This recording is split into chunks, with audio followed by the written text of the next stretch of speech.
सर्वमङ्गलमाङ्गल्ये शिवे सर्वार्थसाधिके शरण्ये त्र्यम्बके गौरि नारायणी नमोऽस्तुते। शरणागत दीनार्त परित्राणपरायणे सर्वस्यार्ति हरे देवी नारायणी नमोऽस्तुते।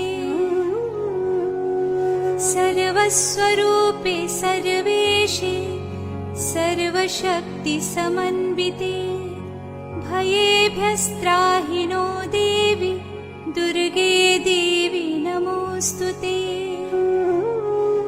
रोगान् शेषानपहंसि तुष्टा हृष्टा तु कामान् सकलान् भीष्टान् त्वामाश्रितानां न विपन्नराणां त्वामाश्रितायाश्रयतान् प्रयान्ति।